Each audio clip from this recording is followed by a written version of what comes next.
Shalom, shalom. Je vous salue une fois encore dans le nom de Jésus. Ici votre frère, le frère Kader, qui revient dans l'épisode 17. Et je récapitule l'épisode précédent, qui est l'épisode 16, où j'ai parlé de comment est-ce que un papa de l'église m'avait contacté et avait demandé à ce que je puisse rester avec eux. Et moi, c'était la même période où j'étais en train de quitter la maison là. Et puis j'ai vu que c'était le Seigneur qui avait voulu ainsi. Et après cela, j'ai parlé de mes tantes, mes oncles qui sont entrés en jeu maintenant et qui ont commencé par vouloir m'oppresser et tout. Et puis bon, à la fin, ils ont dit que je n'aurais plus de les aider, considérer que je ne les connais pas. Ils ont prononcé les malédictions et tout. Et puis bon, c'est resté ainsi. Et puis, bon, moi j'ai maintenu ma décision et je disais que c'est là que réellement ma transition a commencé, basée sur les choses que j'ai expérimentées avec le Seigneur, les choses que j'ai vues faire le Seigneur, la façon dont personne n'est venu m'évangéliser, me parler de Jésus, parce que j'étais musulman, mais en réalité que c'est lui-même qui est venu vers moi, dans mes songes, m'a parlé du péché. C'est ainsi que je me suis repenti, a commencé par me transformer et tout. Donc, Jésus-Christ n'est pas une imagination, ce n'est pas une récitation, ce n'est pas les blancs, ce n'est rien du tout, c'est la vérité, il est vrai. Donc, c'est ce que j'avais dit dans l'épisode précédent. Aujourd'hui, je reviens dans l'épisode 17 et je continue.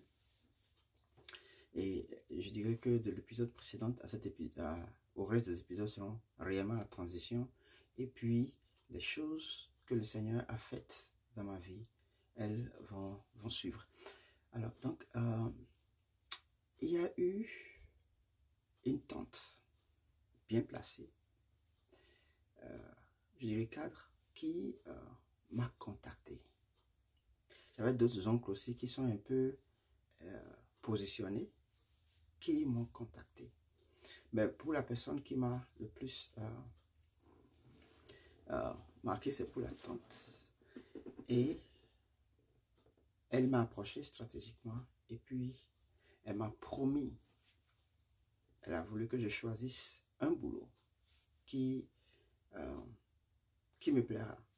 Parmi trois, elle m'a cité, il y avait la douane, il y avait l'impôt et il y avait le trésor. Et ces trois postes-là sont des postes vraiment capitaux dans le pays où on sait que c'est des personnes qui ont de l'argent, tu vois, qui sont bien et tout, et que c'est des positions vraiment en vue. Ça ne se fait pas donner ainsi, quoi. C'est quelque chose, c'est des choses qui sont rares.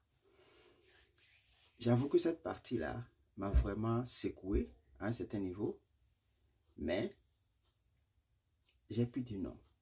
J'ai dit, je maintiens ma décision, je me proclame chrétien à 100%. Et puis, cette transition-là, il y a rien à faire parce que j'avais compris, déjà précédemment quand j'étais allé en réunion au nord, avec les parents, j'ai parlé de ça dans les épisodes précédents, où ils ont dit plein de choses et tout, et puis je leur ai dit que je maintiens, j'étais pas encore sûr et tout, mais après tout ce que j'ai vécu, tout ce que le Seigneur a fait, le miracle et tout, et puis ce que j'ai vraiment expérimenté après tout ça, j'ai vu que c'est même pas à discuter, c'est même plus tabou à parler ou à dire qu'on va réfléchir. J'ai donné carrément ma décision. Et puis bon, toute ma famille se sont éloignés. Toute ma famille. Il y a seulement un ou deux avec qui je suis resté en contact. Mes cousins, à part ça, tout le reste était resté éloigné. Tu appelles, ils ne décrochent pas. Tu laisses des messages, ils ne répondent pas. Même quand il arrive que tu es vraiment dans le besoin et puis tu te dis, bon, ils vont quand même, tu ne te sens pas bien, tu es malade, tu n'as pas de vie, tu n'as pas la nourriture. Quand même, au moins ça, humainement parlant, tu vas réagir. Ils ne réagissent pas. Ils ne réagissent pas à un certain moment. Les débuts des mois où les choses se sont passées, ça ne me disait rien. Mais après des temps, ça a commencé par un peu me déranger. J'ai commencé par pour moi, c'était que quand ils disaient non, ils me rejettent, tout ça là, c'était la bouche. Ouais, pour moi, c'était pour m'influencer et tout, mais c'est après que réellement j'ai vu que ils étaient eux aussi tels que j'ai maintenu ma décision, eux aussi ils ont maintenu leur décision et c'était ferme. Ouais. Bon, moi j'entends ça souvent, on a rejeté, tu as changé de religion et puis tu as été rejeté et tout, et puis on ne t'approche pas. Pour moi, c'était bon. Alors, ça dépend des familles quand même. Et puis, mais j'ai vécu ça et j'ai compris que c'est la religion. Bon, je ne dirais pas la religion, mais Jésus-Christ est réel. Tout ce qui rencontre des résistances, de l'opposition, je trouve que c'est réel. Alors bon, c'est ainsi que je vais m'arrêter ici. Je vais m'arrêter ici. Je vais m'arrêter sur la tente. Bon, après ça, il y avait eu des difficultés. J'ai traversé des moments terribles. Je pensais que en tant que chrétien, bon, tout va bien, tu vois. Tu as reçu Christ, la vie va bien, tout va normal et tout, mais ce n'était pas le cas.